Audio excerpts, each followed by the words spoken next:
Fabulous. I want to thank Karlstad and Geomedia for inviting us to do this, and for Cornelia and Georgia in particular for sharing and providing such a lovely audience in the Zoom room.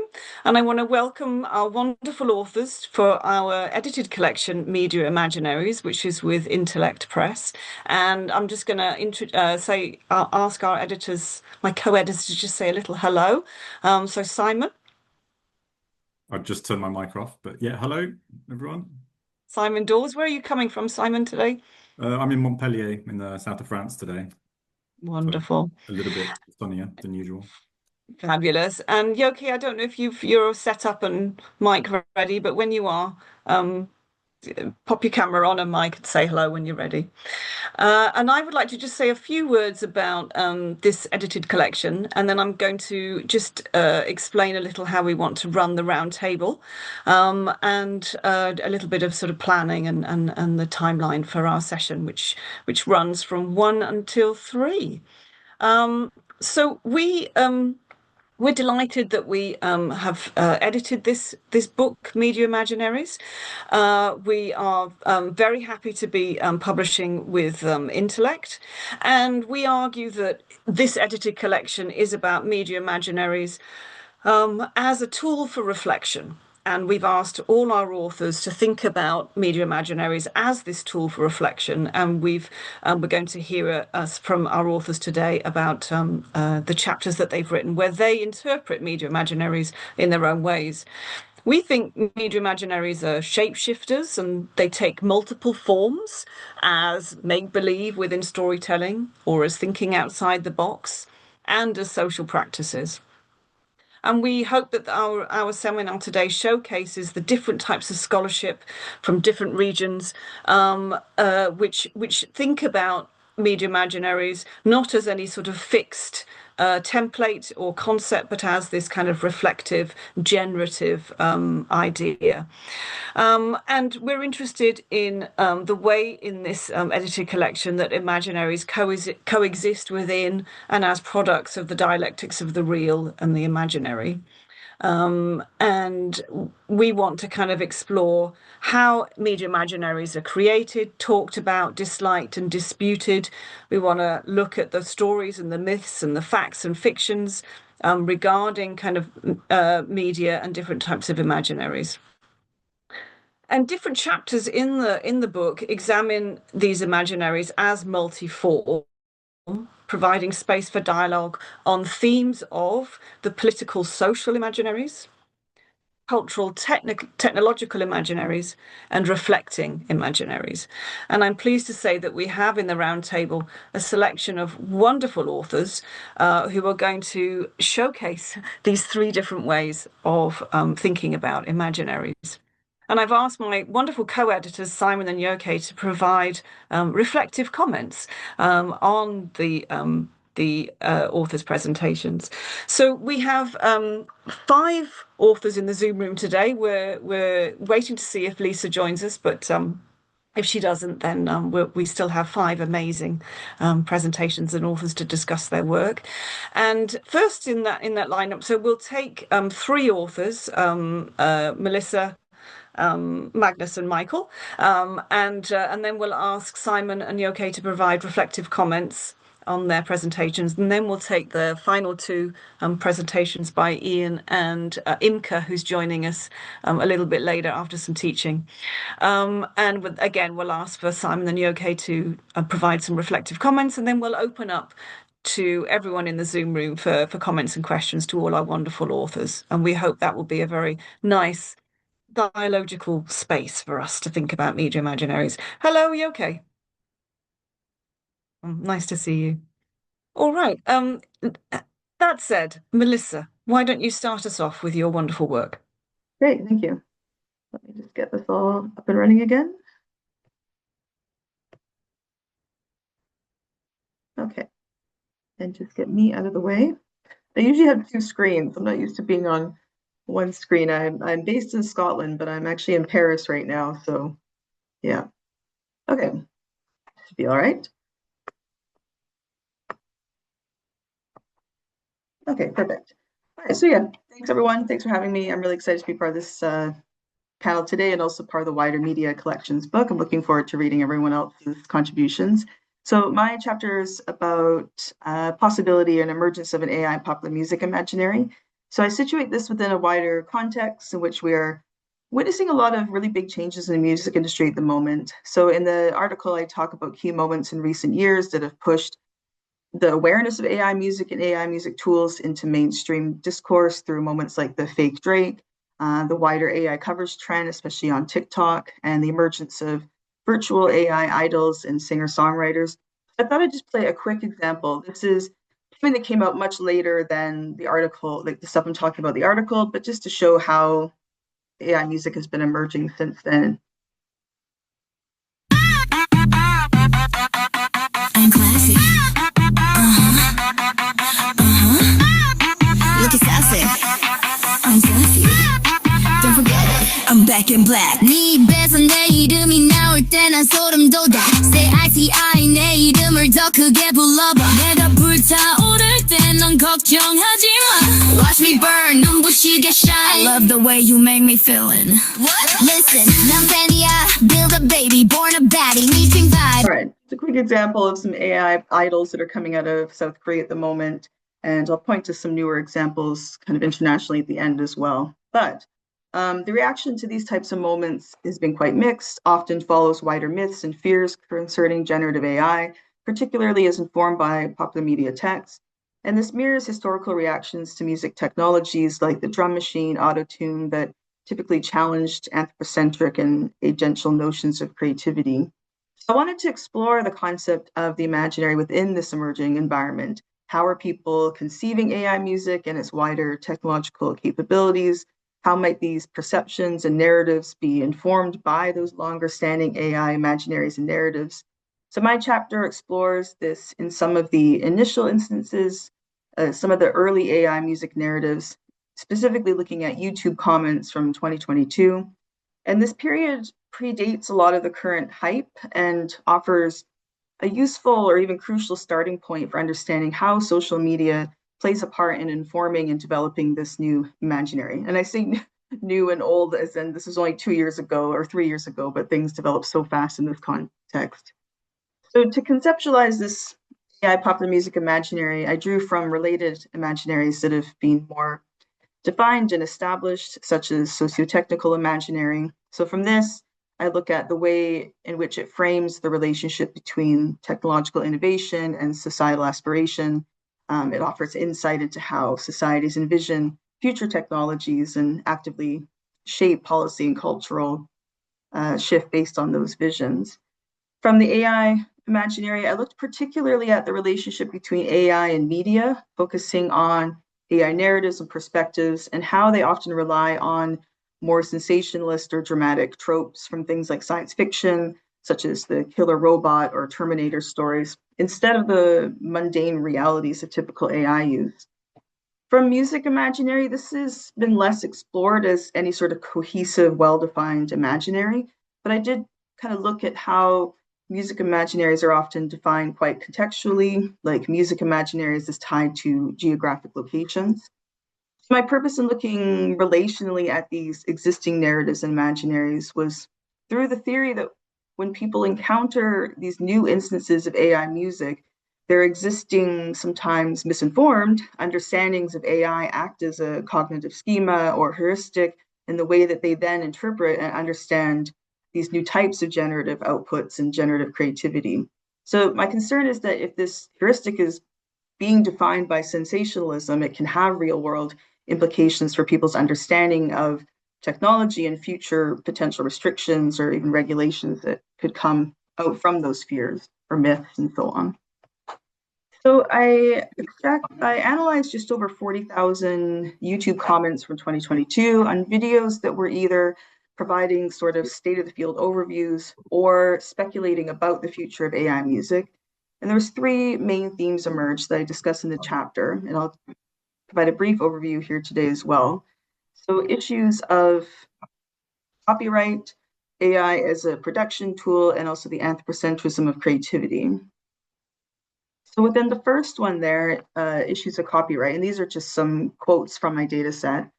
So within this, the comments highlighted concerns about the use of licensed materials and try to come up with, trying to differentiate between AI's ability or potential ability to create versus a sense of replicate. So a lot of comments perceived AI as replicating without the type of agency expected in a creative output. So once again, stemming from that anthropomorphization of AI, overlaying human creative agency onto technology, and then assuming it should be agentially creative based on that assumption of human creativity and agency. In reality, though, current and even more so in 2022, generative AI tools in music production are generally pattern recognizers, pattern reproducers. True agential creativity is currently outside the scope of technical possibility, barely, and often it's going to depend on the development of artificial general intelligence for that to become truly viable. But these perspectives are heavily influenced by those more dramatic possibilities drawn from existing AI narratives and AI imaginaries. Second theme, true prevailing themes emerged here around AI being used as a tool. One, many believe that AI tools will become normalized within the industry, much like previous technologies that arguably distanced in some capacity the human from a preconceived notion of authentic music. So commentators showing a relatively high level of critical engagement in this category, moving past the simple tropes or kind of stereotypes around AI is going to take all our mass job loss and so on. Second idea in this theme was that in certain conditions like live music, these could not be replicated by AI.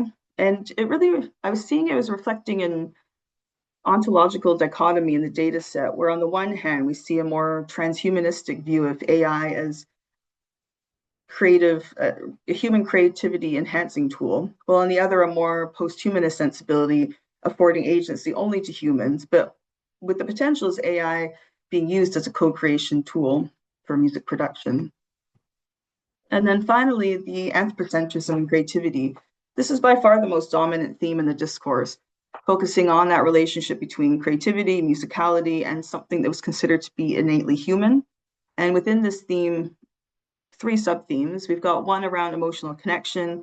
AI perceived as able to create quote unquote generic music like top 40 pop, but emotional connection predominantly relegated to human produced outputs only. So AI music is often perceived in these spaces as lacking soul, something that I'm going to actually explore further in a short monograph coming up. And also a theme around value judgment. These perceptions are based on existing assumptions of how value and authenticity in popular music are discussed and considered. So there is a lot of conversation around the sense that AI could replace quote unquote bad music like Taylor Swift, who's often used as an example here, whereas good music and examples are often people like Bob Dylan, the Beatles, could not be reproduced through AI means. And this reflects a long-standing hierarchy where certain genres are deemed less valuable or more generic. Often these value structures are tied to gender. I was hoping that we'd move past these kind of pop rock male-female binaries, but regardless of the outputs, it appears they're still very much active in the discourses responding to these generative outputs. And then finally, the human input, a counter narrative emerged where I wasn't expecting, but there was a call for increased recognition of the human input required to make these AI music outputs, arguing that these tools could be employed ethically to do things like speed up tedious processes, to push creativity into novel domains. And yeah, little self-promotion here. I just recently, like this week, published a short little editorial piece in the Ethnomusicology Forum that explores this further if anyone's interested. And yeah, so to kind of bring this all together, at the heart of this developing, still very much not clearly defined AI popular music imaginary, there is this tension between human machine creativity and a strong ideological stance that the value of human creativity is rooted in the anthropocentric notions of musicality. And I would say that as these tools become increasingly normalized, perhaps there's a potential for these distinctions to break down. leading to new forms of musical co-creation, perhaps challenging existing hierarchies of artistic value as tied to gender or other kind of systemic structures. And then just to kind of note, looking towards the future and how this imaginary might evolve further, just highlight some like recent incidences or kind of emergences in AI music, if you're unaware. In this summer, 2025, there was the whole controversy with Velvet Sundown gaining millions of monthly views on Spotify, an AI-assisted or generated group. Timbaland in the middle there, he is starting his own AI pop music label and signed Tata as his first artist. And on the left there is Breaking Rust. Just in November 2025, his song Walk My Walk was top spot on the country digital sales, an entirely AI generated artist as well. So yeah, I think that's all I wanted to discuss there. So I guess I'll just close out of that. All right. Thank you, Melissa. Thanks. That was wonderful to hear the work, and exciting to hear that you're in Paris. Is there something interesting going on in Paris? So just a short little holiday before I dive full on into grading until Christmas. Oh, and just to say, Melissa, you're based where? I'm based in University of Stirling in Scotland.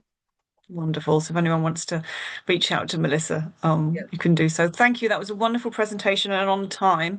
I think next in line is actually our Magnus Johansson, and then after that is Imke Rübsamen. So we'll take all three speakers together before we pause with Simon and Imke giving their reflective comments. Magnus Johansson, where are you speaking from today? Hello, I'm coming from Malmö actually, but I am still at Lund University, so that's where I'm working right now. And yeah, let me share my screen. I will preface this and say have a sore throat, so I'll keep this as short as I can. Because it actually hurts when I speak, which was a long time ago. We've been so blessed and not getting sick, but then of course today was the day.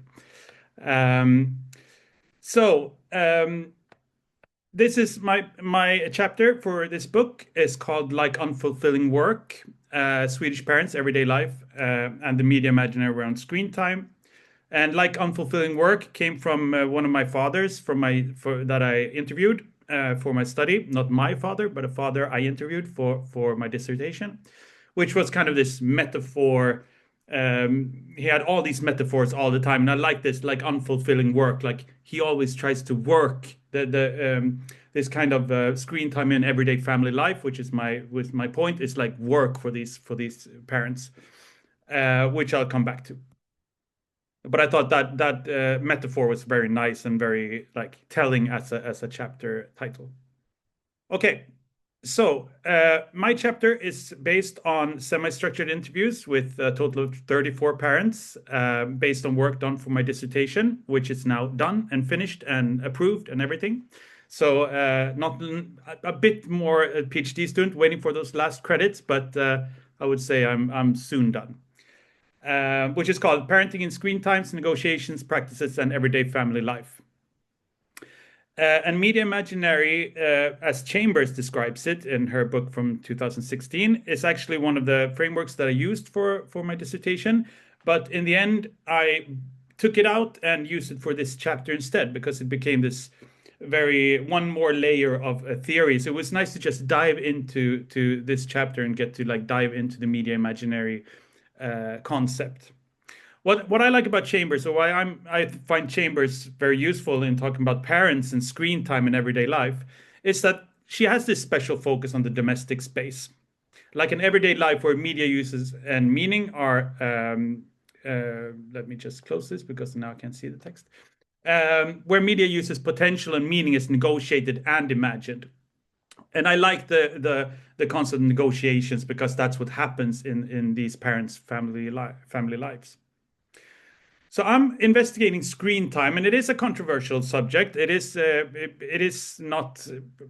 People say maybe we should abolish. Some scholars say maybe we should abolish screen time as it's so heavy with implications and it doesn't really say anything. But screen time as a concept in these parents' family lives or everyday lives is actually meaningful. So that's why I really wanted to take this concept and actually dive into it.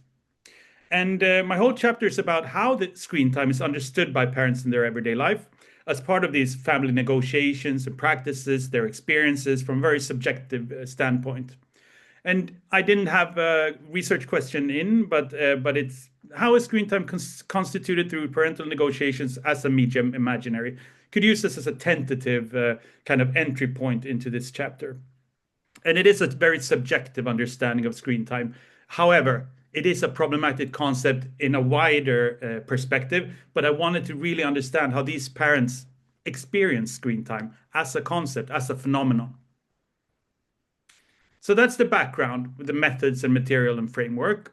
And I'll actually dive into the results directly with a couple of small quotes. But what I found out while talking to these parents, these 34 parents, was that the media imaginary around screen time is a highly moral one. It's deeply embedded in different systems of meaning around morality and how screen media is good, it's bad, it should be managed in a certain way, etc., etc.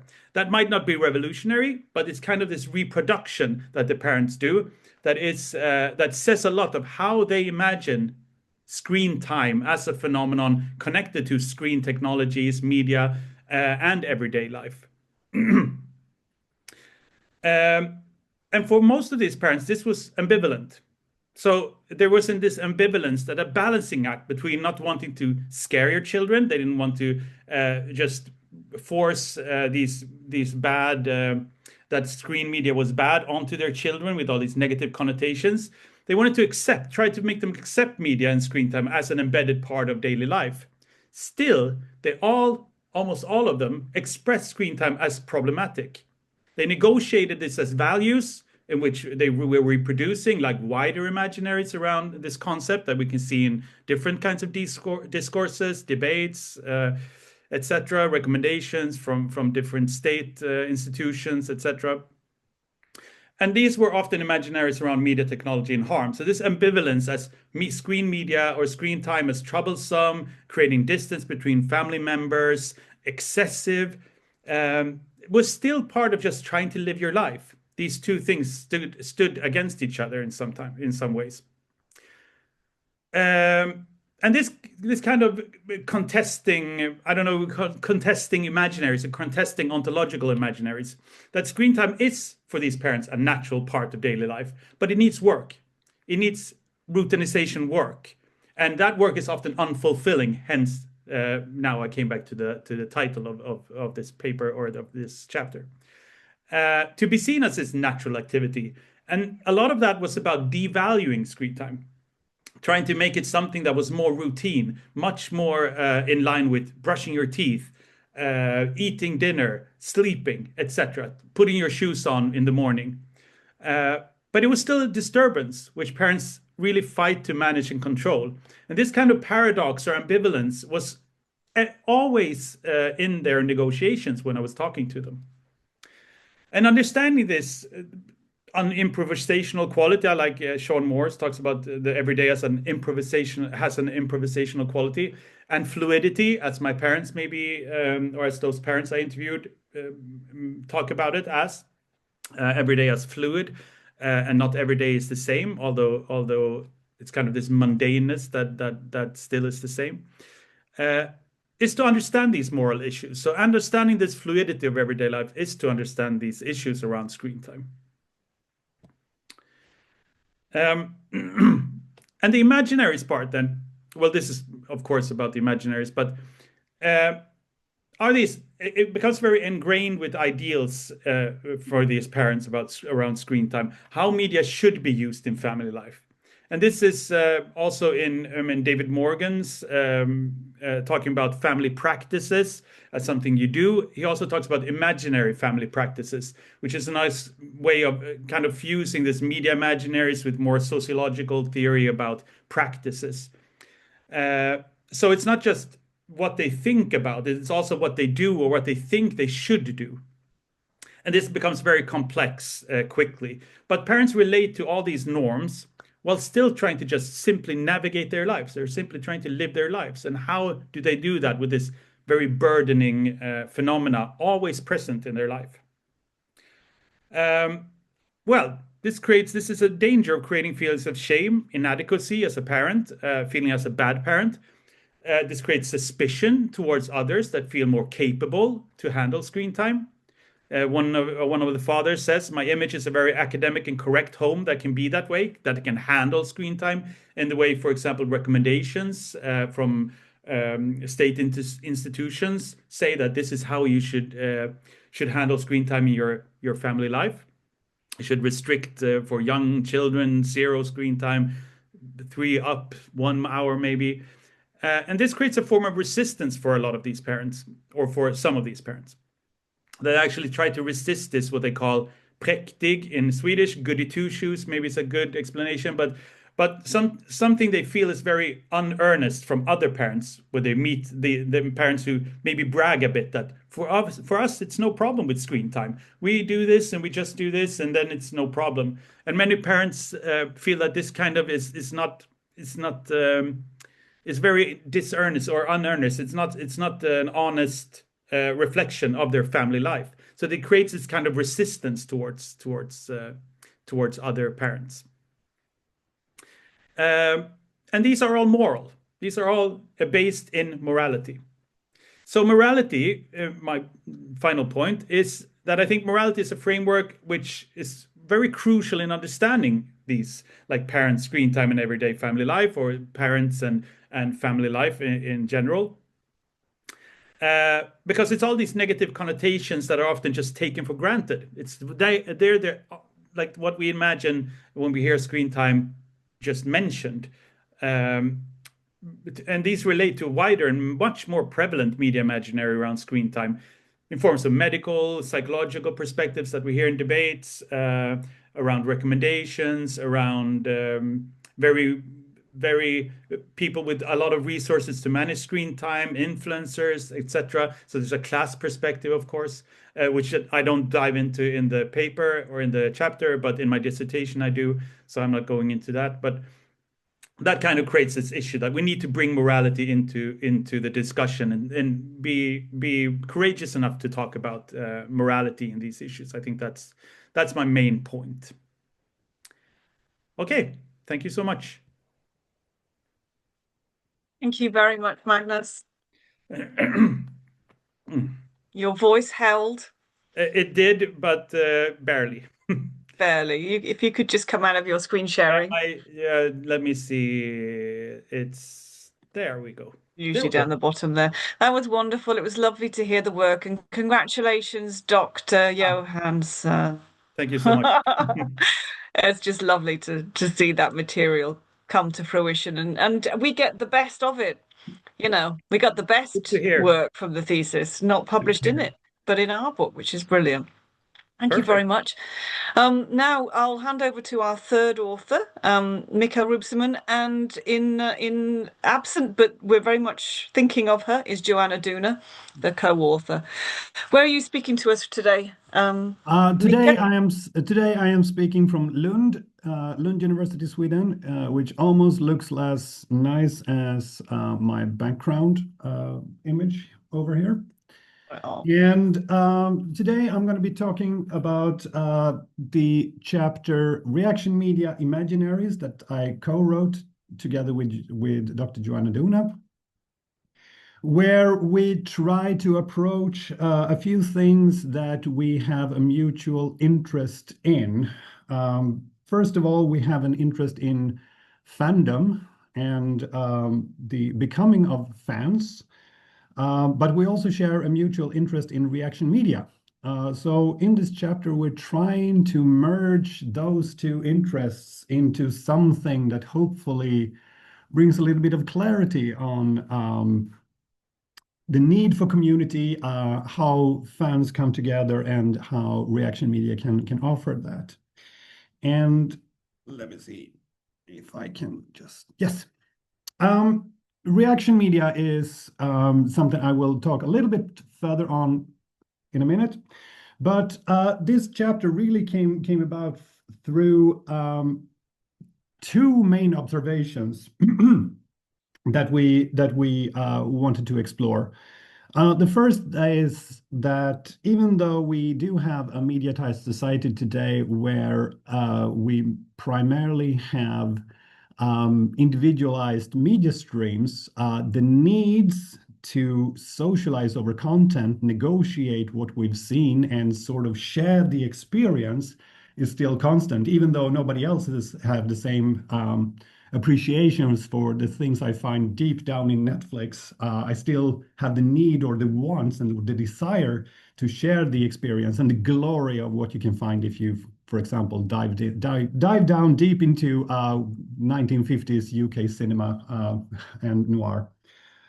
But also, we wanted to address a call from Matt Hills in a chapter or a text we read from many years ago, where he suggested that instead of looking at fans as an established product, it's much more nuanced to actually see how do fans become fans? How can we follow the process of socialization and when somebody who doesn't understand anything about the beauty of a phenomena, how do they become fans? What kind of processes are activated? And in the chapter, we try to merge these two observations in a little bit of an unpacking of the genre of reaction media, and ask the question, how does reaction media encourage emotional exchange and parasocial relationships? And how do reaction media facilitate fan socialization and fandom? And reaction media is in a way a deceptively simple format, in the sense that it is usually somebody who films themselves while they listen to a song for the first time, watch a music video for the first time, watch a show for the first time. It is a format that, in a way, it isn't new.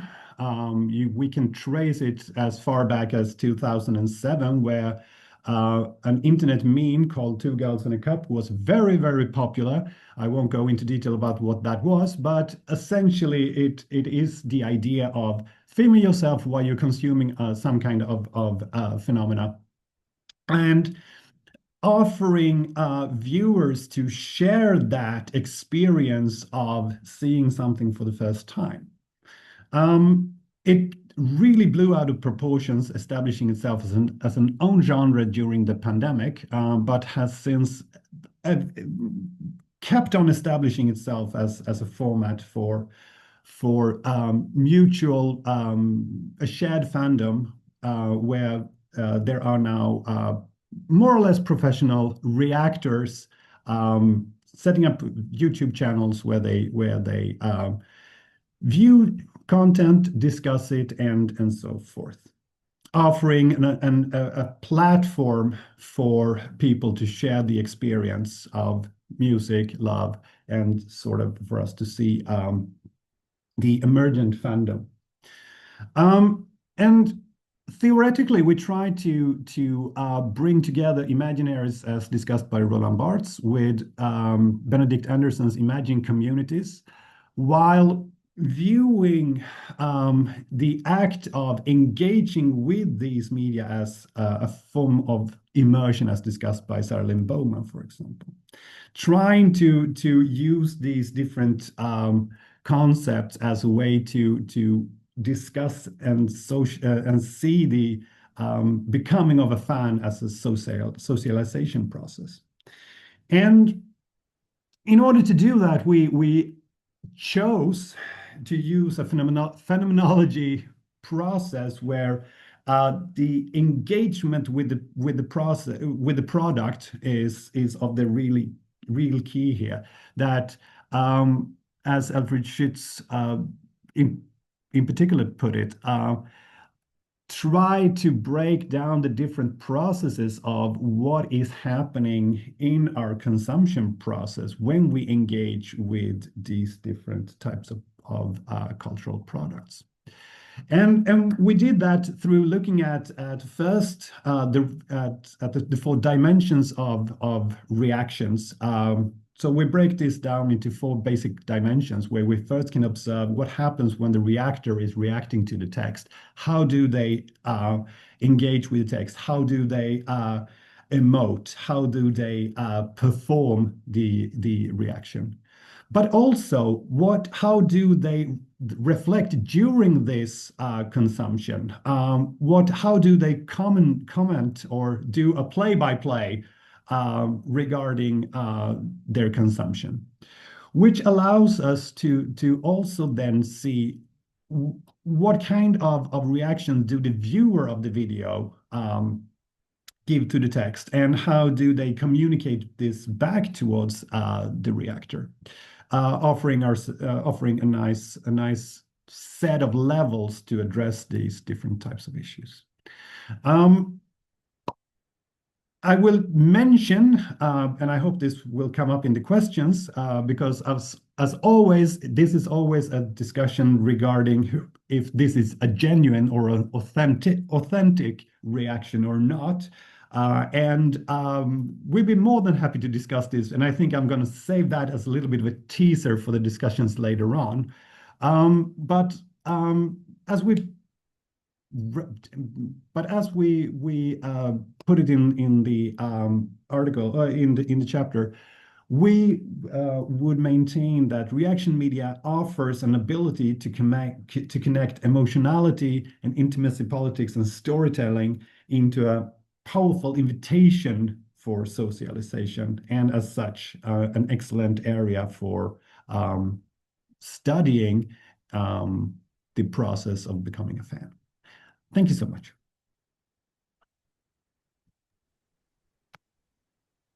Thank you very much, Mika. My dog Oscar is approving and reacting to you. He's here and barking in the background.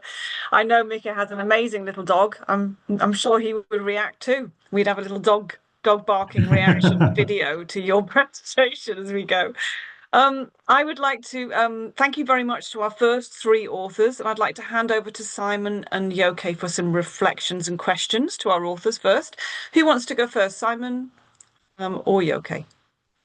Or both? Joke? Over to you. Where is Joke? Hi. I'm here. I can start if you like. Okay. Yeah. Thanks so much. And I do wish we'd negotiated for far more visuals in that book, because that's a really, well, that works well. Notwithstanding not seeing the parents, but the parents, I can imagine myself rather well in their fraught relationship with terrible media technology and the norms of others, the ways your children are mad with you throughout the day if you forbid them to finish their favorite games, all that stuff. So that needed very little in terms of images for me. So I'd like to start off with 2 questions, and then Simon will have more, I'm sure. And the first indeed is about authenticity, and I think where's Michael? Do we say Mika now? We can say Mika, much nicer. You may say Mika, Michael, Mike, anything. Yeah, no. So there's that lovely question about reaction media to do with authenticity. I've also tackled reactors, and also to Bridgerton actually, and I think what you're shown it's at the very least a very good show of authenticity, and then, but is that authenticity? Authenticity is of course it's a terribly difficult thing to grasp, or maybe it is authentic the moment you can't grasp it. So here's what will amount to, I hope, some sort of question. I think, Melissa, that in your paper too, the whole the different imaginaries that you find, they point in different ways, and it's very much the strength, I think, of your work to show that there's not just the one imaginary here, but there's several competing ones, and they do overlap, but they're certainly not the same. But there is this kernel in the discussion that has to do with what creating is, how creating is something different from making, how we need, or we think we need, in order to be human creators, this the little something that's a bit weird, that's off, that's not right, that's the imperfection sort of adds to quality, especially in the arts. Now, that means that what will be authenticity in relation to creativity when it comes to popular music imaginaries would be a completely different thing from what it would be in relation to the reactors and the reaction genre, or you call them reaction media, right? And I think authenticity is also, Magnus, in your work, a concept that sort of hovers in the background with all the distrust these parents have against other parents, right? Who seem to be finding it so very easy to limit screen time to 40 minutes per day or something else really ridiculous. So I would love for you three to briefly address authenticity, if you like, and maybe say something about how authenticity is something completely different in your research than in the other two presentations. Oh, I had another question. Well, I think this one will do for now, right? It's a big one. Yeah. Should I start? Okay. Yes. I just jump on the hand grenade. First of all, I think there are many shared aspects of authenticity that connect at least the reaction genre with the act of creation, and that is lack of perfection. And a little bit also potentially the lack of control. I mean, in a sense, one of the most important things is with the reactors, in order to be conceived as genuine, is that it is a person that allows themselves to be surprised, to not be control, that the authenticity of the reaction comes from being exposed to something that throws them off, and that kind of moving outside of the comfort zone, if through a jump scare or losing control due to and starting to cry due to the fact that finally the lovers get together, and you've expecting this for quite some time, and then you start ugly crying. That kind of loss of control, and allowing yourself to be exposed as someone who is not perfect in that sense, is a great sign of authenticity. And in my opinion, I would say that is also where the AI may be a little bit too perfect. That's at least that's the common criticism. Sorry, Melissa, I'll hand it over to you. No, that's fine. I was actually going to pick up on a similar point there, in that I think as the AI technology gets increasingly viable, I guess, I think that, I don't know, it would really complicate that notion of authenticity, because I think I've always had a troubled relationship with that word as well, because the way that it gets used in kind of popular music as fans or through academic discourse, it's complicated to figure out what someone means when they say something's authentic. So on the one hand, we've got going from a fan experience, like Michael's picking up here, and let's think about like Taylor Swift and the Swifties, who promote Taylor Swift as the most authentic, the most kind of solitary genius figure.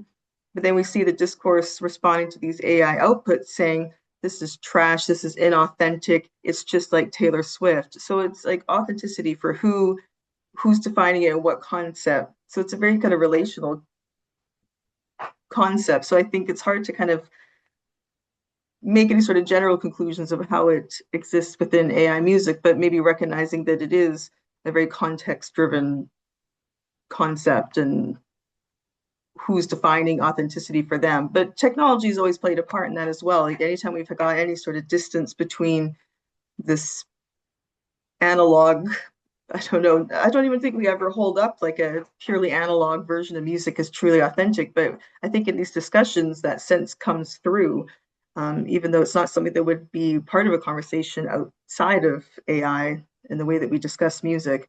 Ultimately, though, I think these AI technologies, like all those other ones that have challenged authenticity in some respect, are ultimately just going to become normalized. They'll probably be this tool that gets worked into authentic music creation, with humans driving the output, which they still do at this moment.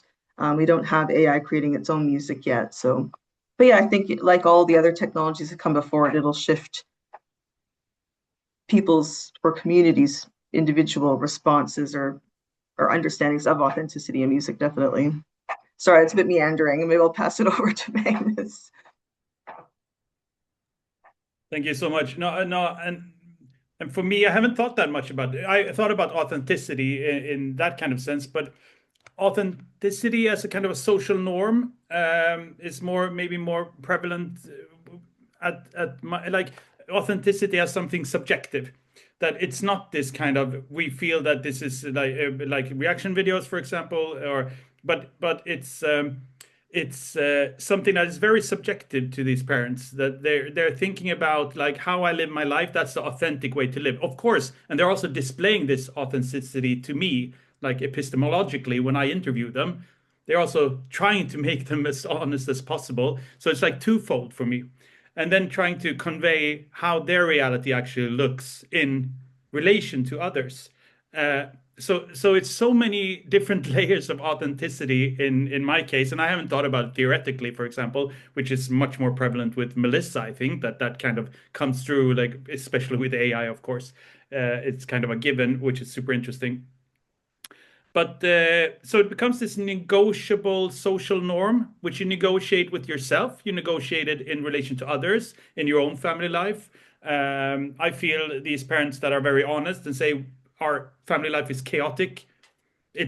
I don't understand how anyone can do this. You have to have a doctoral degree to be able to understand all these recommendations and everything.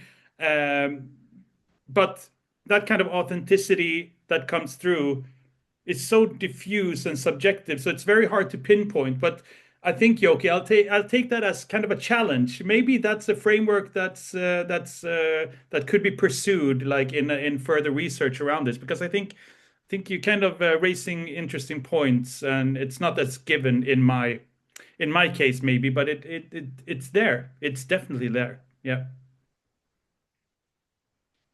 Thank you so much. Simon, do you want to take over? Yeah, first, Michael, do you want to respond? You've got your hand up. Yeah, a little bit. I also wanted to add a little piece regarding, before we leave the authenticity discussion, that me and Joanna discussed quite a lot regarding these reactors, and in a way we also came to we sort of landed in the somewhat provocative notion: who cares if the reactors' reactions are genuine or not, if they still get fans who offer a genuine, or at least a felt genuine affection or sharing in those seen as authentic reactions.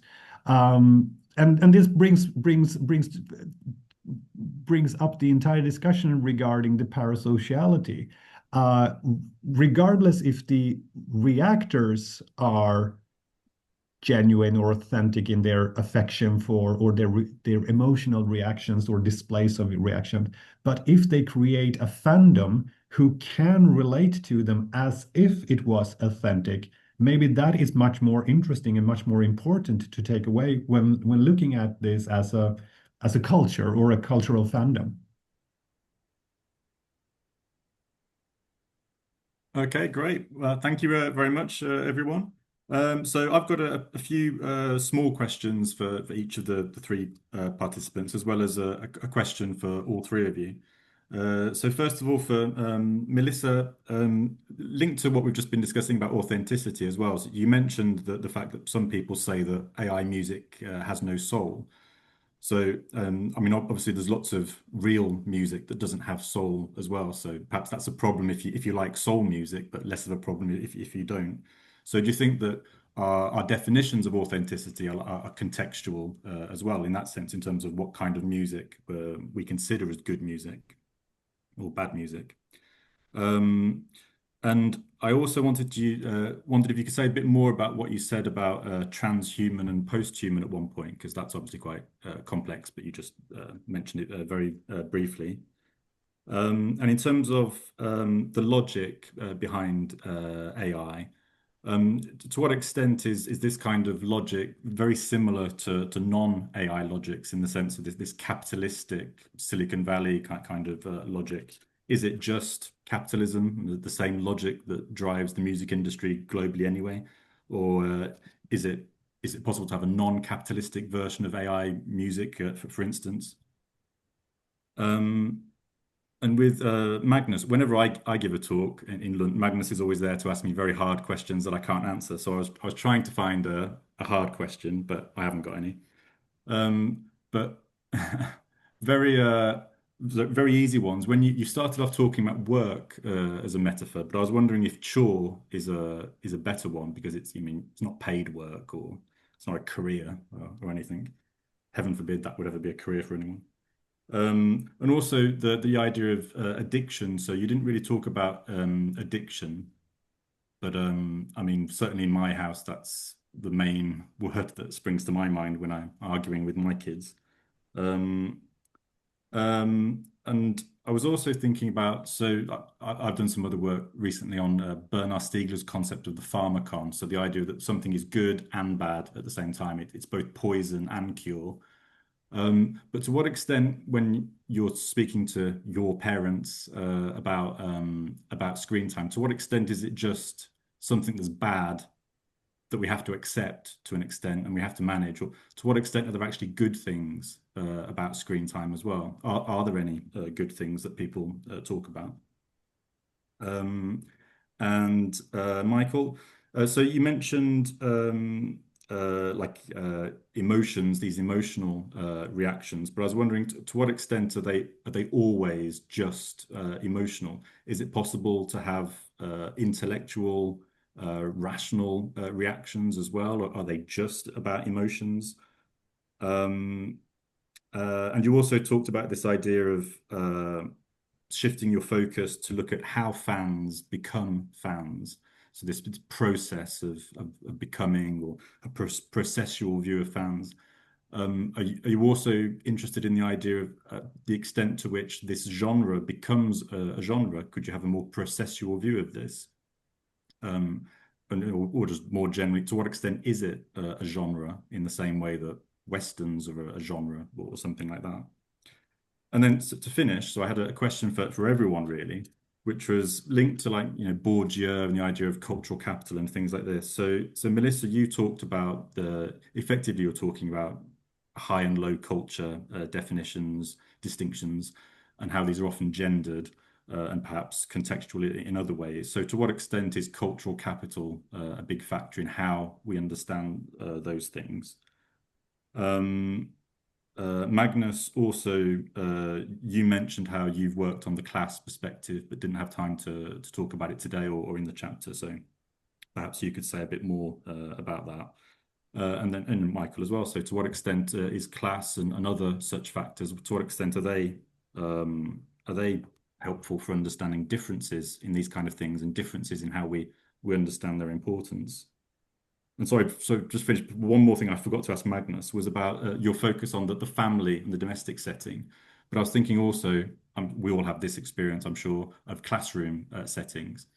So is that something that's very different? To what extent is it similar to and different from Chambers and others' work on the domestic family setting?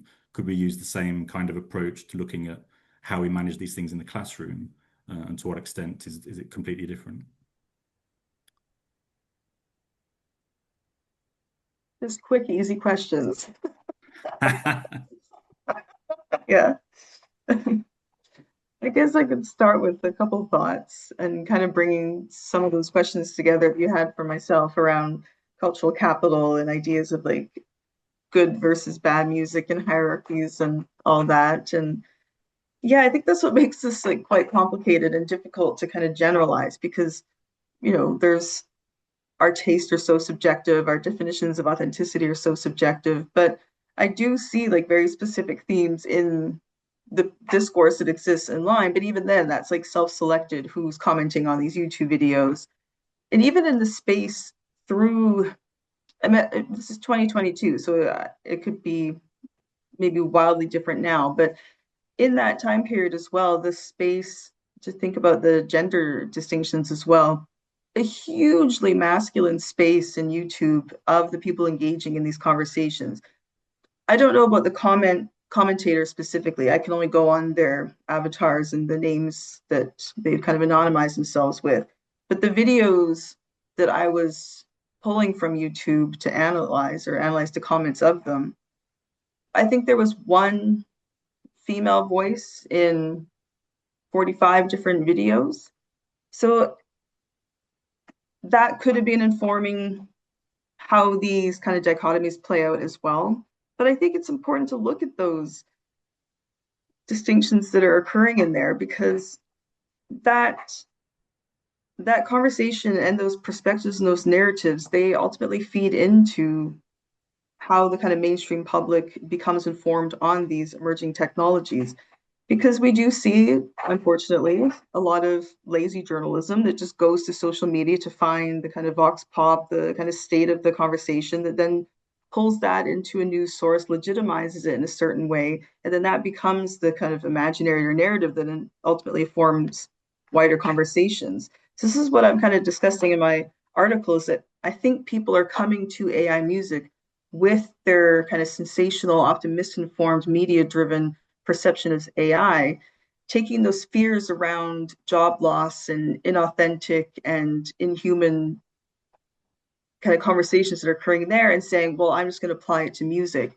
So I think that it's the perception of the technology that's influencing people's kind of perception of the music much more than the music itself.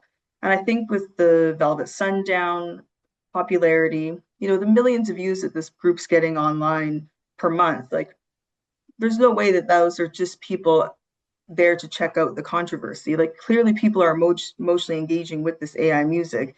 Similarly with Breaking Rust, I can't always remember his name, Breaking Rust and topping the digital sales chart.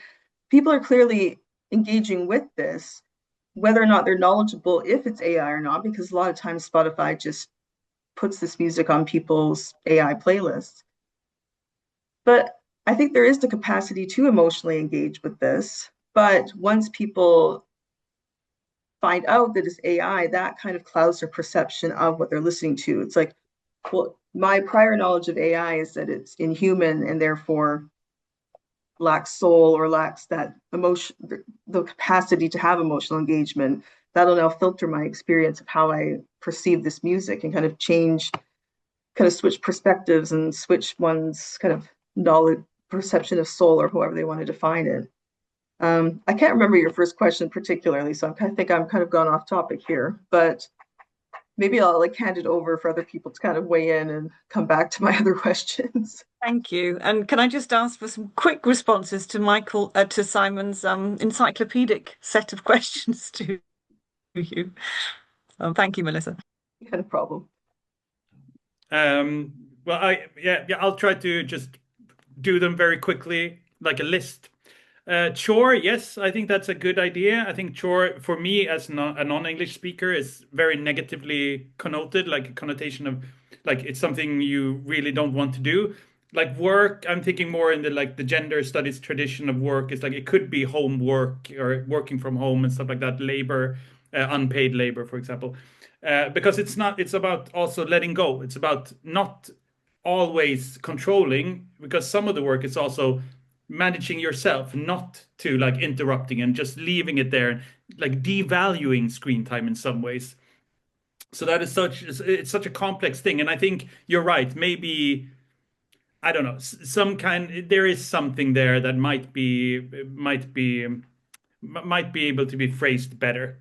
Addiction, of course, it's in like the medical perspective, like you said, and it comes through, but not that strongly actually. It's when you talk to them, it's more about these norms that come through, or broader perspectives. And addiction is actually not really prevalent, which is interesting.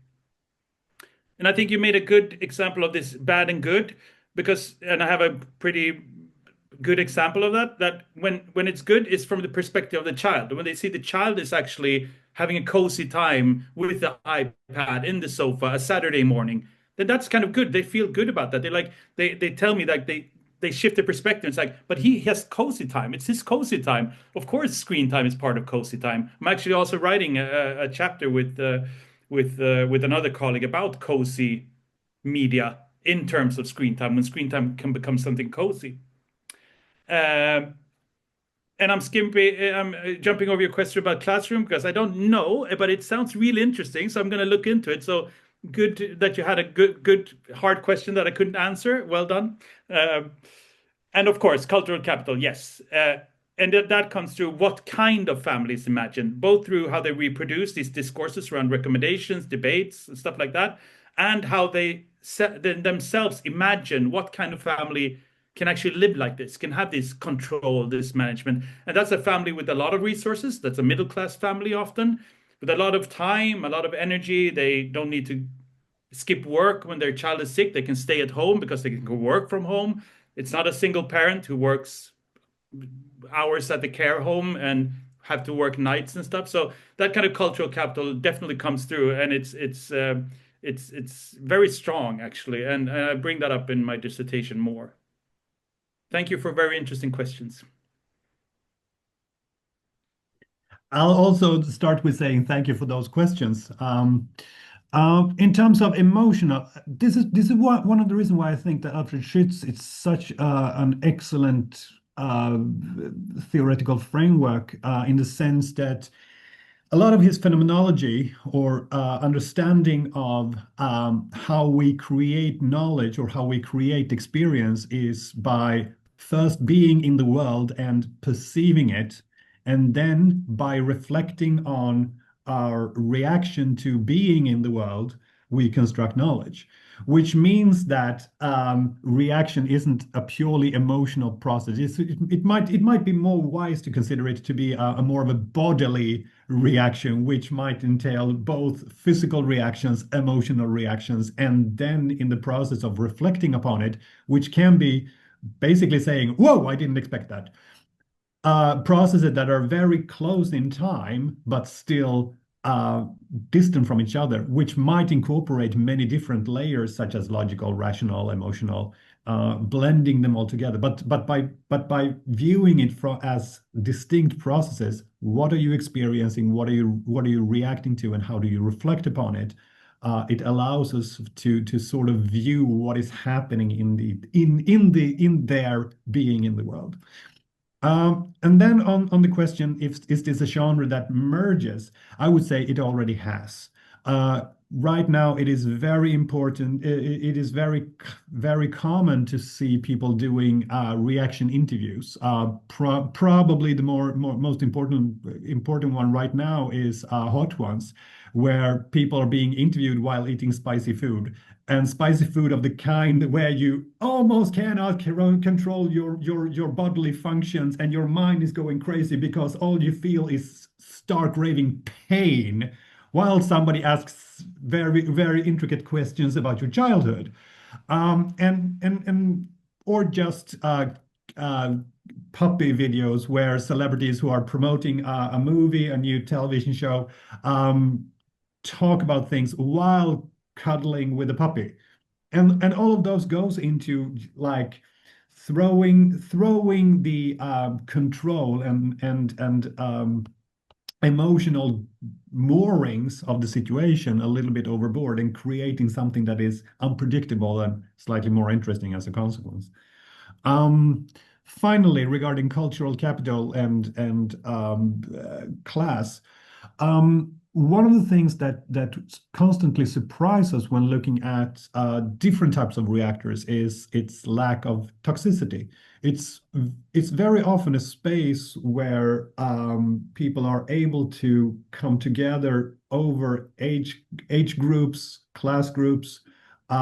It's very common to see in the commentary section people expressing, I'm a 75-year-old man who has loved Chicago's ever since the 1967s, and I'm so delighted that now this Hungarian reactor of 20-something is experiencing this for the first time, and then that I might share this. So there is something within this space that brings together people, and I would love to dive a little bit deeper into it as from the perspective of cultural capital and class. Thank you very much. That was a lovely discussion. I would now, first of all, thank you, audience, for your wonderful, generous listening. We have two final authors, Ian and Imke, who are going to speak for 10 minutes each. Then around 2:30, we will be first starting with Simon, okay, and then opening up to all of you to ask us questions. So can I just say Lisa's just emailed to say she can join at 2:45, so very late. I think that's too late. Too late? But tell her to come and say hello anyway. Okay. But we would like to welcome Ian first. Where are you speaking from, Ian? I am in Kupuktuk, Mi'kma'ki. That's Halifax, Nova Scotia in Atlantic Canada. I'm just going to see if I can bring up this presentation. I don't think I can, and I need to ask Simon to help me with this because I'm not able to fix my permissions. Yeah, okay. So Simon, I think you may even have to click for me. So there are 28 slides. You're going to be very busy. So Right. If you don't know what you're doing, I don't know what I'm doing. It's fine. Just keep clicking. Okay, sounds good. Okay. So I'm just going to start. My book chapter for this collection is entitled The Decolonial Imaginaries Work of Indigenous Futurisms. So next slide. Yeah. So in this chapter, I examine the Imaginaries work so central to the realm of Indigenous art as a means of further advancing discussion surrounding Indigenous sovereignty, resistance, and most notably, futurity. Next slide. Although these aren't really slides. So to give you a little bit of background on this, the beginnings of this project began, like for many of us, at this conference, this wonderful conference organized by Annette and Harrio. And I won't revisit my my original abstract, but it did lead, next slide, to a book-length project, which will appear shortly via Intellect in March of next year. It's called Decolonial Media Imaginaries. I invite you all to invite me to do a book talk, and I will give you a full extent of what that entails. Next slide. So I'm going to tell you a little bit about the premises that I've engaged with to write this book and this chapter. And they're around Imaginaries work. So premise one is that Imaginaries play a crucial role in articulating and elaborating identity, community, and solidarity, and particularly through their function in the collaborative shaping of ways of life and living. And I think more pressingly that Imaginaries are designed to be inhabited and eventually to be lived in. So let's get to the next slide, Simon. Premise two, and we're getting closer to the thesis of the book and also of the chapter, is that premise 2A is that the most dominant imaginaries of the industrialist past and late capitalist present have and continue to be most finely attuned to expanding the influence of colonial, capitalist, and neoliberal priorities and imperatives. And premise 2B, which is essentially the argument that I'm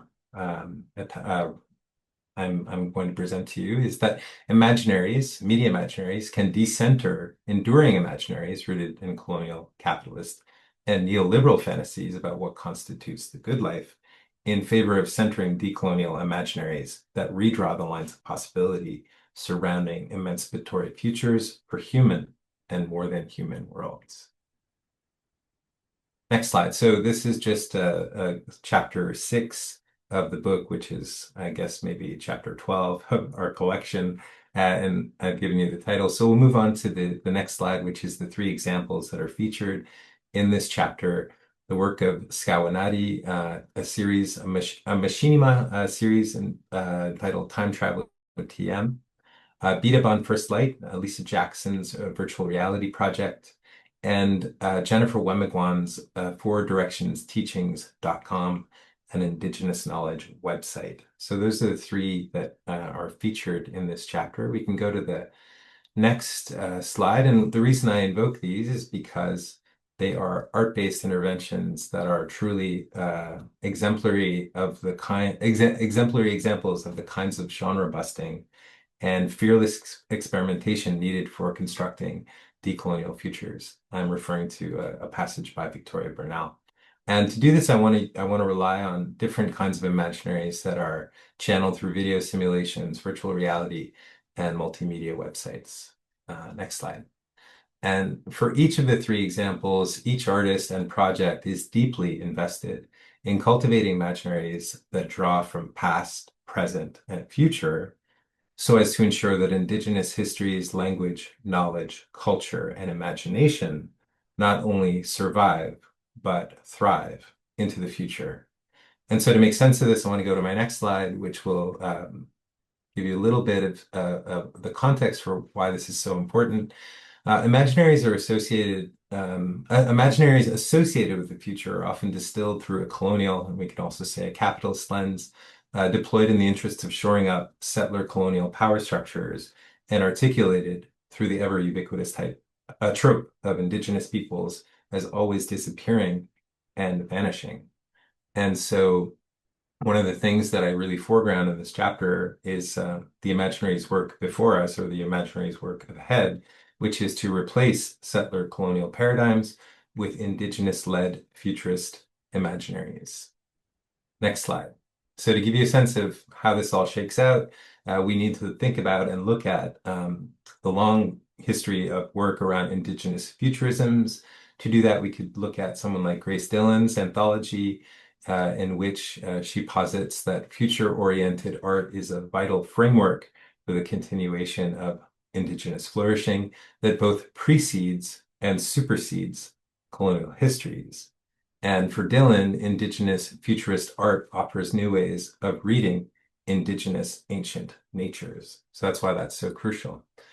I don't have time to give you a full overview of all the examples, but Skawanati has produced this wonderful website and series. It's called Time Traveler TM. The way that I would present it at a dinner party is that it is Second Life meeting virtual reality meeting machinima. There are 9 episodes. Next slide. You travel to a number of different destinations: the Dakota Sioux Uprising of 1862, the occupation of Alcatraz Island in 1969, the Oka Crisis in Quebec in 1990, and many others. And essentially, there are 2 principal characters who use this time-traveling virtual reality suite, which is essentially what looks to be a sort of Google Glass technology that allows them to see past, present, and future. Next slide, Simon, thanks. So Skawanati has this to say about her work. My work is about imagining Indigenous people in the future. We need to imagine the future of our nations because we have been relegated to the past for far too long. So essentially, the title of her talk is called Imagining the Next 7 Generations. And that's essentially what these 3 artists are doing. So here's an example of an imaginary that Skawanati presents, Winnipeg Olympic Stadium in the year 2112. It's a full-blown celebration of art, culture, and ceremony. And in this example, I say that Imaginaries' work here punctuates the ideas around Indigenous resurgence, sovereignty, and freedom. Next slide, Simon. The second example is Lisa Jackson's project Beat First Light. It was created as a response to Canada 150, celebrations of Canada's Confederation. And so Lisa Jackson and 5 other Indigenous artists created a sort of counter Canada 150 celebration of Indigenous life and culture And they wanted to present what it would look like on Turtle Island in 2167. So 150 years into the future through an Indigenous lens. Next slide, Simon, thanks. So for Lisa Jackson, First Light is set in the future city of Toronto, which has both escaped both settler, colonial, and capitalist paradigms. And it's really quite brilliant, this 8-minute virtual reality installation. You walk around the city of Toronto and it looks very much like this. And you can see that there are languages sort of floating around in text, but you can also hear and listen to them. You can see the CN Tower in the background. You can see the first light of day, etc. There's a lot of stuff going on. Next slide. Actually, we'll just stay there for 1 second. I want to read this passage by Bronwyn Carlson, who asks, what can a future like that is free of settler colonialism and free of oppression? I think for people that experience Bidabaan, this is about as close as we've seen. I think it's really quite fascinating. So next slide. VR users of this installation witness the restoration of balance in nature and the resurgence of indigenous languages. Bidabaan centers the traditional languages of the Huron, Mohawk, and Ojibwe. And one example of this is that you can listen to the Haudenosaunee Thanksgiving address. Next slide. I know we're short on time. Bidabaan's vibrancy comes from its clear-eyed deployment of indigenous futurisms as the springboard for depicting indigenous resurgence as realized through the reclamation of land, or what we could call the rematriation of land, and the revitalization of language. Next slide, Simon. I know that we're not really sliding, we're sort of scrolling, which is fine. We're just doom scrolling here. So the last example is Jennifer Wemigwan's wonderful Four Directions Teachings website, which is essentially a place for protecting and promoting Indigenous knowledge online. Next slide. FDT offers visitors the opportunity to experience teachings from Indigenous elders and knowledge keepers from among 5 of the original First Nations across Turtle Island: Blackfoot, Cree, Ojibwe, Mohawk, and Mi'kmaq, all represented there in those 5 orbs. Next slide. Most of Jennifer Wemigwan's work is also beautifully encapsulated in this book, A Digital Bundle. And one of the arguments that I make is that far more than just a website repository for Indigenous knowledge, FDT is, as Wemigwan says, it is a gift of teachings that carries responsibility for the next 7 generations, and indeed resembles important aspects of what traditional teachers might call a bundle, something sacred or imbued with spirit.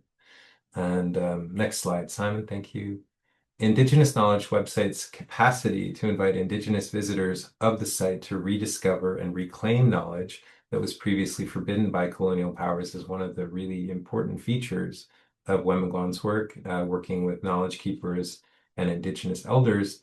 But she also sees this as lighting new fires in different ways, assisting to redress widespread ignorance surrounding Indigenous history and assisting in mending relations between Indigenous peoples and settler society. So I think this is one of the more powerful aspects of this work. Final slide for this example. I talk a lot about the work of the work of Imaginaries work, and I think that the creation of digital bundles and the expansion of Indigenous presence online may ultimately lead to the nurturing of infrastructure capable of promoting sovereign information communities produced by and for Indigenous peoples, and there just merely aren't enough. Yeah, so we're getting close to the end. Finally, the futures depicted across these examples are to be grappled with by both Indigenous and settler communities alike, precisely because the proliferation of future-oriented Indigenous media imaginaries could greatly benefit both the expression and popularization of decolonial politics. And yeah, I know I raced through the last bit of it, but I just want to say thank you, everyone. Thank you for inviting me to share my work in this collection, and thank you, Simon, for being my presentation maestro. Thank you very much, Ian. Next time I'll figure out how to use Zoom. Don't worry. And thank you, Simon, for scrolling. Appreciate that. Now, I would love to hand over to Imke for our final 10-minute presentation. Imke, where are you speaking from today? I'm speaking from Leeds in West Yorkshire in the United Welcome. Kingdom. Thank you. I just try to share. I hope that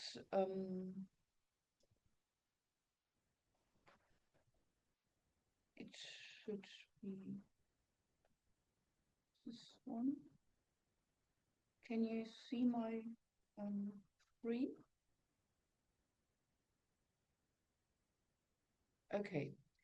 So I just need to minimize because the way. So I'm talking about a chapter that I wrote together with Tim Markham at Birkbeck in London, Imagining the Democratic Role of News, a comparative study of UK and German news website during COVID.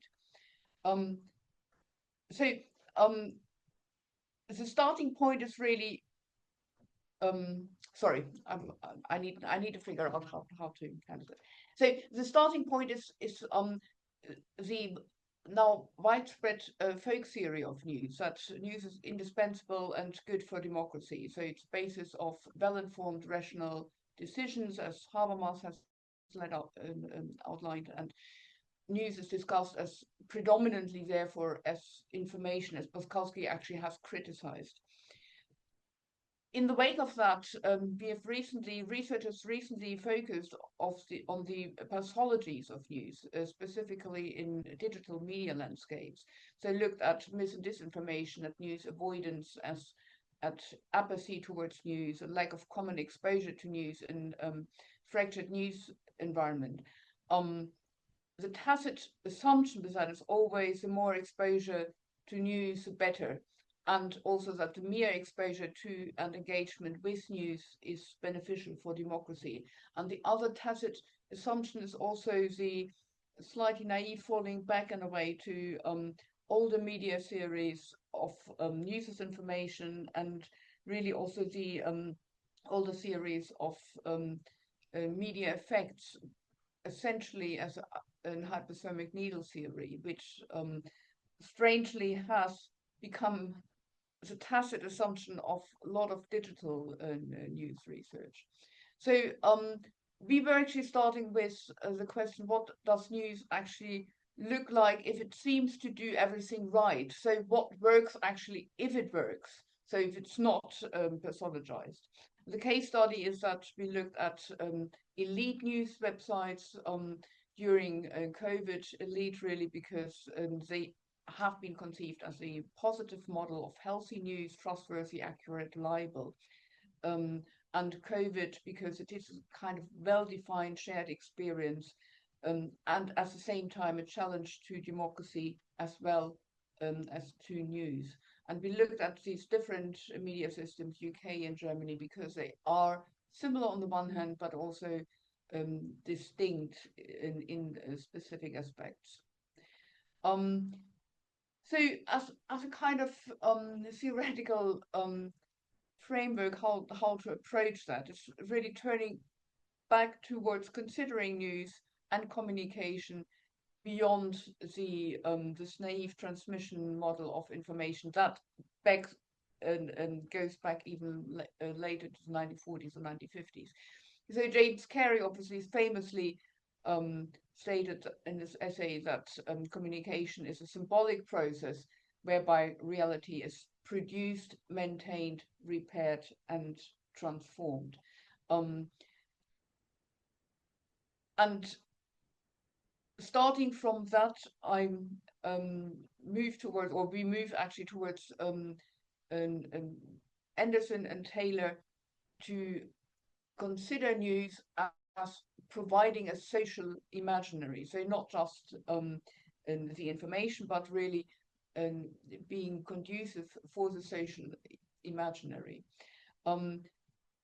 Anderson is, of course, referred to by Charles Taylor, and is also very, very illuminating in this context, specifically because he actually pointed out that the novel and news are both forms that, in the context of the desacralized secular understanding of time and simultaneity, rising in Europe in the 18th century provided the technical means of representing the kind of imagined community that is a nation. And I quite like this perspective, because it actually makes clear that our conception of time is really a marker of modernity, moving away from this religious experience of time where it is where it has a telos, where it moves towards something, and that time becomes in a way this empty vessel that exists where events exist simultaneously without really being necessarily related, and that this is actually the conception of time that makes the novel and the news possible in the first place.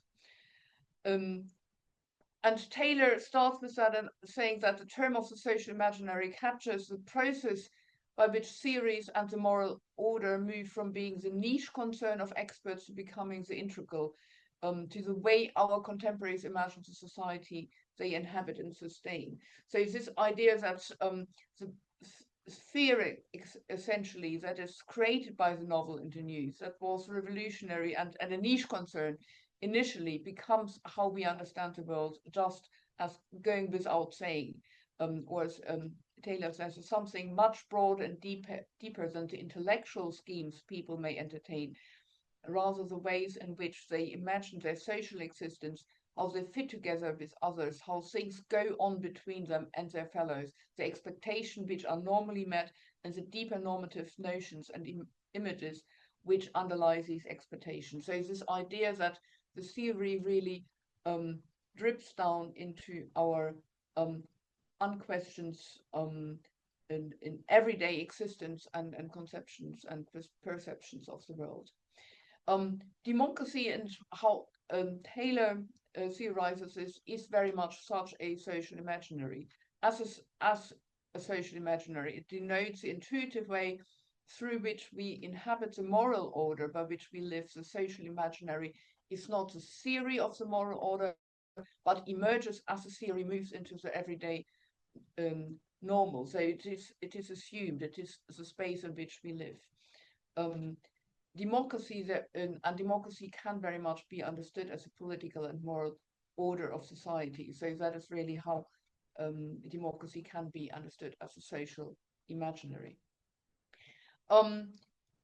Taylor's then goes on and I hope I'm not talking too much of what is very well known to everybody already. So Taylor's social imaginary denotes, of course, the intuitive way through which we inhabit the moral order by which we live, and the social imaginary is not a theory of the moral order, but emerges as the theory moves into the everyday normal, and it's therefore that moves into Taylor's idea of the or theory of the public sphere, that is as it is created by media, including news media, as he merges Anderson with Habermas, and describes this as a kind of common space in which people who never met understand themselves to be engaged in discussion and capable of reaching a common mind. And furthermore, it's extra political, it's secular, and it's metatopical. It provides a space in which members of societies could exchange ideas and come to a common mind, and therefore it is independent of the political constitution of society, and it exists in profane time of secular simultaneity. But the imagined public sphere in the digital age, of course, changes in specific ways, because and we are living in an environment that wasn't as clear to Taylor in 2004, where a high choice fractured media environment does not allow anymore this intercommunication between media, where what is reported on news will be reported on in the newspaper, and we all will know about it. So the public sphere ceases to be singular, and as Darwin and Annette actually argued that the audiences engage with media in a processal and protean way, so they constantly changing the intensity and focus on the engagement, and as well as the disengagement, so moving out in and out of it, rather than being constantly present in the singular public sphere. And furthermore, how this public sphere is also constructed through technology, specifically how personalization reinvents this public sphere, as Mark actually has pointed out, means that the individual is broken up as a fractal person of traits and characteristics that run across the whole audience to be reassembled into a marketable units while dissolving the individual audience member. So all this means that actually the public sphere becomes far more precarious, and that we need to consider news and how they imagine the public sphere before this background of this precarity of the shared singular public sphere, and this will actually show in the news media. So the research question that we asked is, first of all, how do news websites imagine the public sphere as a space for democratic discourse? And how do they imagine the shared community of news producers and audiences? And thirdly, what is actually the difference between the UK and Germany, how so in different media systems? The media be analyzed were news and digital news sites, and that was specifically during COVID, because that was how we access to news, because as you might still remember, physical news were very difficult to get hold of. But also to have some idea of this precarity of the digital phase. And we looked at specific elite websites like BBC News, The Guardian, The Times, or Zeit Online, Süddeutsche Zeitung, Der Spiegel, but also digital native, like BuzzFeed News, that was still around at the time, HuffPost, and BuzzFeed News Germany, that was still around at the time, both folded since. And for analyzing, we applied grounded theory coding, really to have this open mind. So we had this, we didn't come with pre-formed ideas to the text. So what we find is, first of all, the imagined public sphere of democratic discourse as a secular extra-political.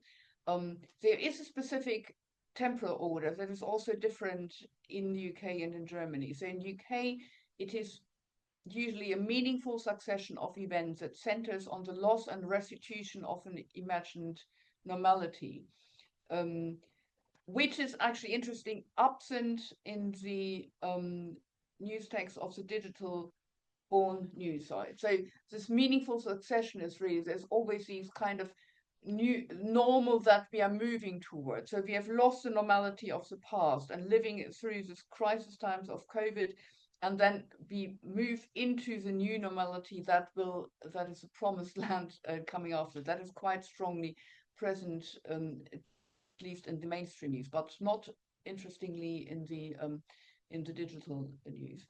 And in Germany, actually, the temporality is most prominently used to evoke drama. So it originates very much with the reporter's voice, which is far stronger in German news texts than in the British ones. And it's more foregrounding the lost normal time. So really the loss of the normal time, where things were as they should be. Where time hasn't been rendered scarce by the pandemic as it is now. So this promised good future is not as present as it is in UK news. And there's also a specific social order that is imagined. There's an embedded hierarchy between senior and junior government and opposition politicians, different ways they get to speak, direct voice or indirect voice, how they are referred to. And there are no such hierarchies actually interesting in digital born news in the UK or on German news websites. So the first research question then really can be answered that those elite websites in our sample that have a public service or legacy background imagine the public sphere as temporarily and socially ordered space. And the news text on these websites imagine the common space in which the members of societies are deemed to meet, as Taylor phrases puts it. as structured by a meaningful, either redemptive, as in the case of UK, or tragic temporal order, and by a social order that matches news values with power hierarchies. So in contrast, news texts on the digital-born websites in our sample do not imagine the public sphere as temporarily or socially ordered. So there's actually what we said before, so this precarious singularity is very much palpable there. So to the second... Imke, I'm so sorry, we're just running out of time. If I could ask you to wrap up, that would be brilliant. Yeah, then I'm sorry, yeah, I've heard it would be too long. Then just let me come to the conclusion and read it. So what we find essentially is that the social imaginary of the public sphere is that we find in the UK, in German UK elite websites,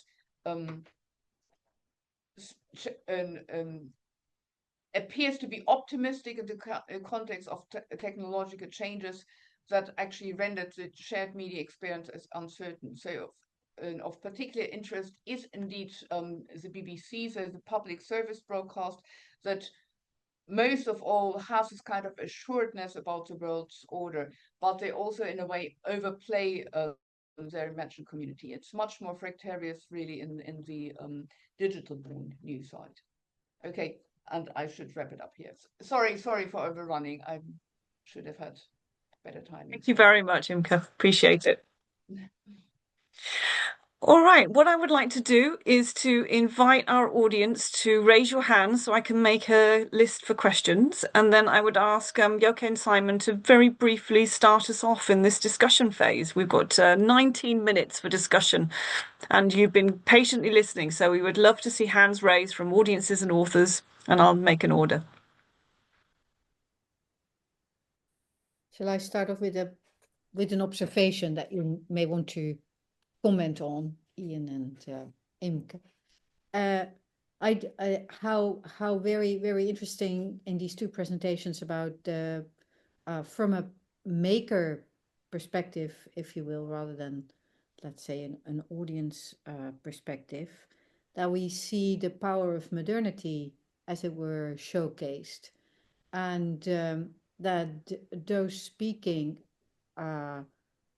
well, from sort of almost a nostalgic modernist perspective about the news, feel that they're in a very precarious position, while the obvious precarity of the indigenous perspective in the decolonial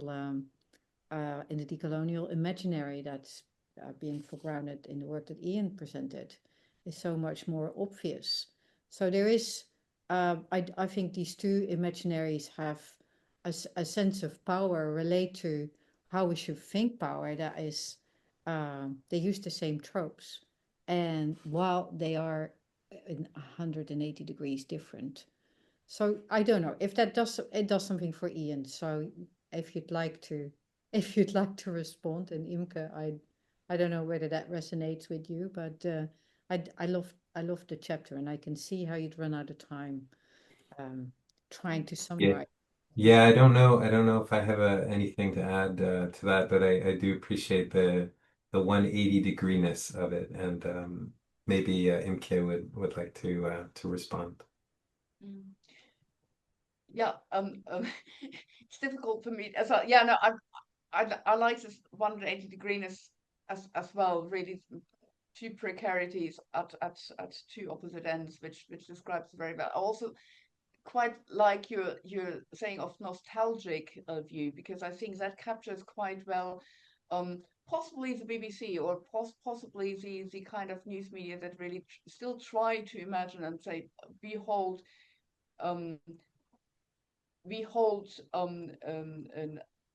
this shared singularity of we still just assume it's possible, and we very much want to serve it. And I mean, as a political comment, you can see that in the moment it is strongly attacked from the right, and obviously Trump has threatened to sue the BBC, and there's a clear view out there to destroy that, and that essentially really goes against the singularity. It is really that the singularity that is threatening, because as long as the BBC holds up this and similar news media that still sort of have this nostalgic idea that we can come together and actually have a critical view of those in power, that threatens those who thrive on the fractured, chaotic, individualized public sphere that cannot stand up to material power, essentially. I quite like this idea of being nostalgic, and nostalgic also as a kind of call to arms. So not as a passive nostalgia, but really as a kind of an active nostalgia. And there possibly is a link to this decolonial and moving from something that has been imagined as vanishing, quite to the contrary, as being imagined as something that moves into the future and imagines an alternative future. So that could be an interesting idea. Thank you, Jacob. Shall I go next?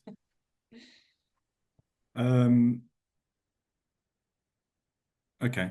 So similar to that, I've got one question, or I don't know if it's a question or one topic for both of you, because Imke, you're very much talking from the perspective of the singular public sphere, or its view of itself from within, whereas Ian is talking about this as like a very much on the outside, an alternative critical view of that kind of thing.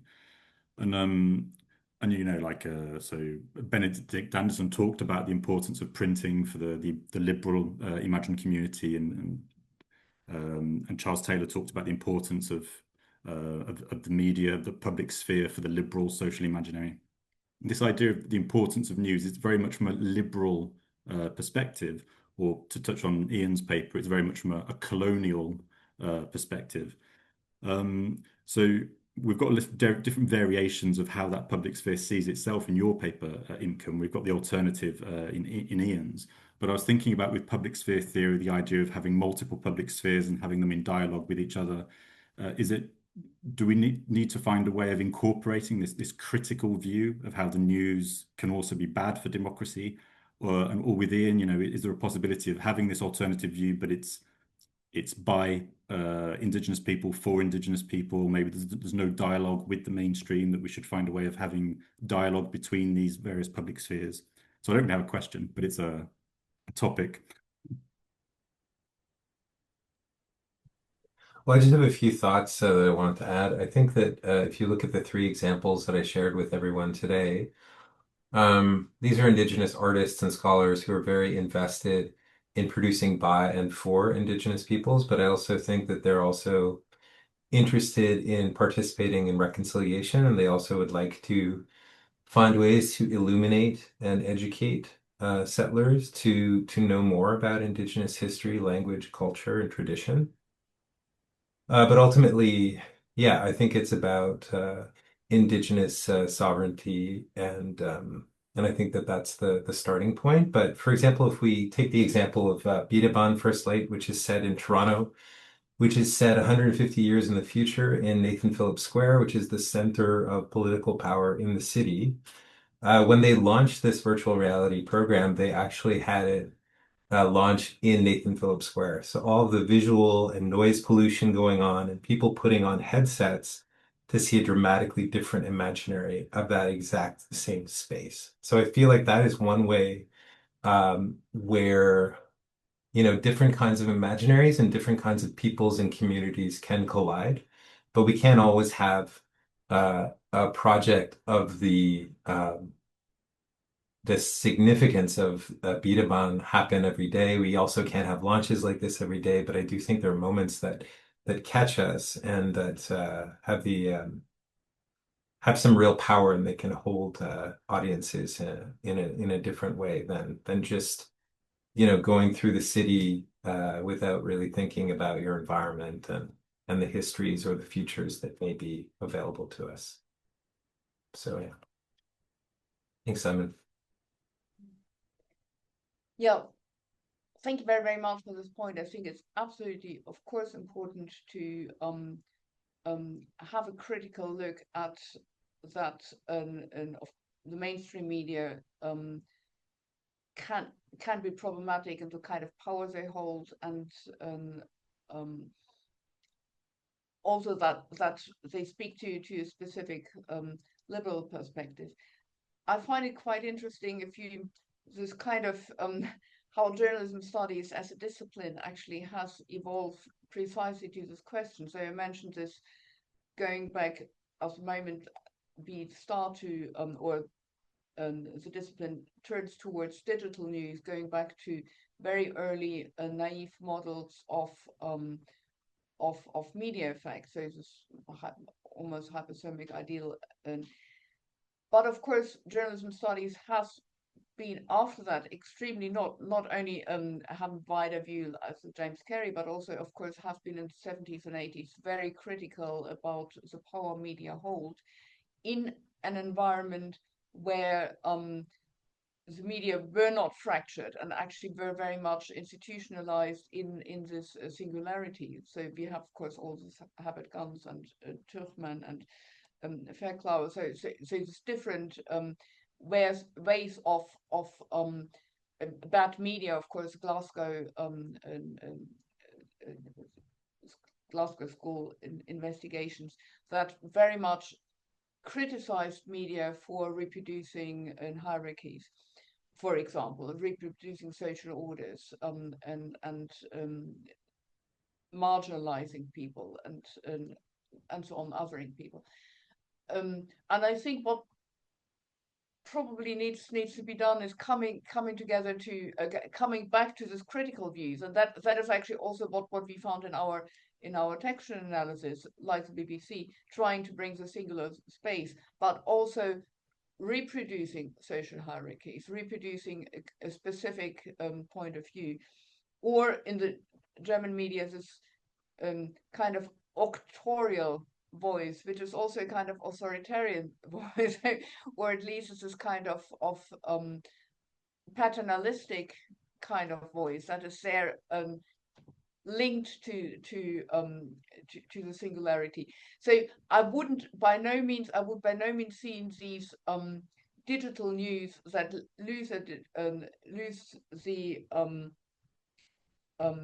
singularity. I would by no means see that as just critical, but also as kind of being liberal to open more space. So how does it play out? For example, BuzzFeed News really had this very intense investigation on how the BuzzFeed News UK, how the Times is actually linked to powers in Downing Street. Absolutely fascinating piece, but only of interest to a very small group of elite people who actually know all the players and somehow are related to that. But they combine that with a photo story on celebrities, where they discuss celebrities, which BuzzFeed has been tried for. But I actually find this combination quite interesting, because it really opens the space on one side to very different audiences and very, very different ways of discussing in a way that BBC would not do. BBC would try to bring all together, but therefore also forcing a specific order of society that not everyone might relate to. And we, of course, see that audiences are increasingly estranged from this news media. So we have this research that 30-40, so really scary high percentage of people feel that the mainstream media are not talking to them, are missing what they are interested in. And fascinating. So, Linnea, you had a question raised. Go ahead.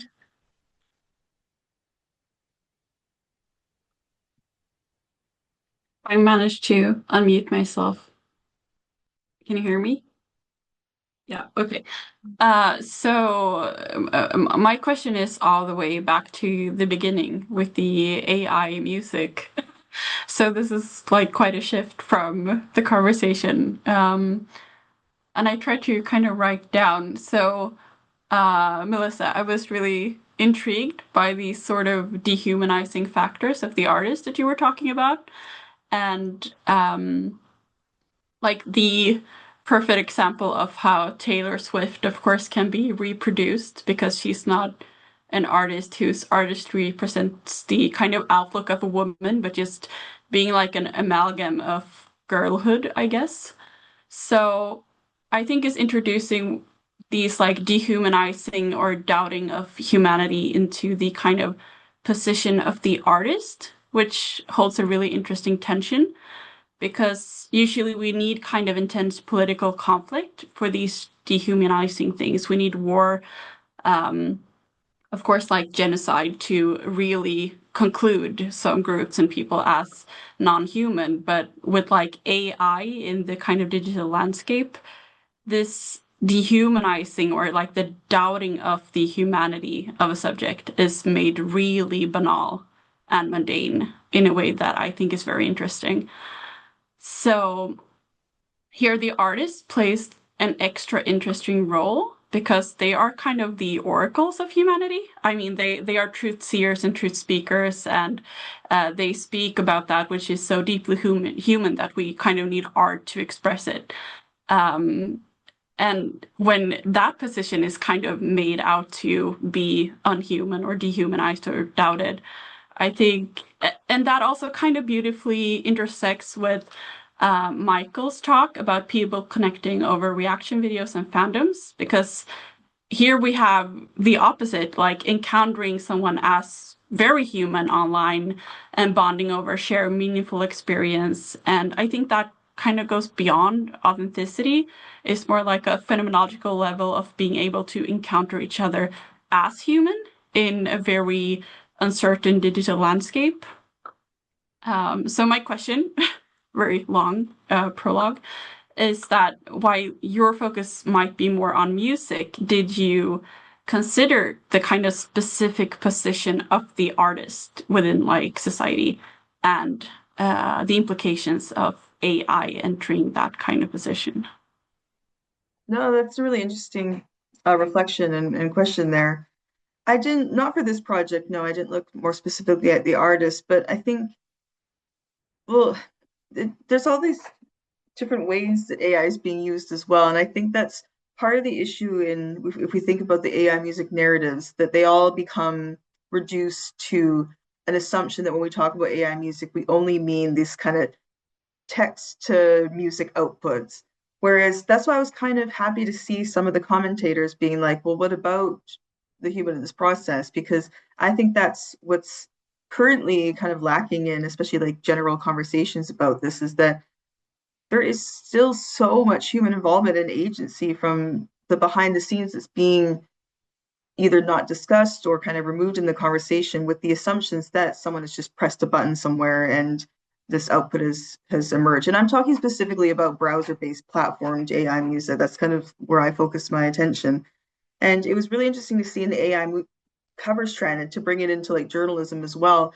When that kind of fake Drake moment and other AI covers were emerging on TikTok, a lot of journalists at the very initial outset were kind of perpetuating those myths as well, saying like, here's the future. You're just going to type into a browser to say, play Ariana Grande in the style of Black Sabbath, and that's what's happening. But the AI covers, the kind of the Travis Scott AI album that came out, really the only AI involvement was deep faking vocals. Like someone still had to produce the underlying music. They had to create a vocal line. They had to record the vocal line just using AI to kind of deep fake the vocals. And all that human involvement, that person's agency, that person's creativity and musicality just gets reduced to, oh, an AI created this, therefore I don't like it, therefore it has no soul. So yeah, I'm really interested in the artists and how they fit into this dynamic, whether that's the artist that's being replicated or whether that's the people who are replicating or creating in the style of another artist. I think that's really interesting. That's definitely something I want to unpack further in other work, definitely. So yeah, thanks for raising that.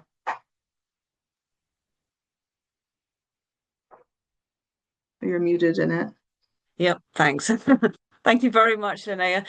Any last burning question the audience wants to ask? before we wrap up, we have a countdown to 3 o'clock. How soon before we see this book in print? Well, literally, as we're chatting, I can see they've Intellect are asking us for this, that, and the other. So I think just a few. It'll be next year. I think spring. It's hotly. It's being processed. So we're very excited to get that out. Any other questions from our wonderful, patient audience who have listened to 5 authors talk about their chapters, ask wonderful posing questions about imaginaries as a tool for reflection? We've had Simon come up with the most difficult questions possible. We've had Yoke find connecting questions across pieces, and you've patiently listened, which we respectfully thank you very much for doing that. Any last comment from perhaps Cornelia?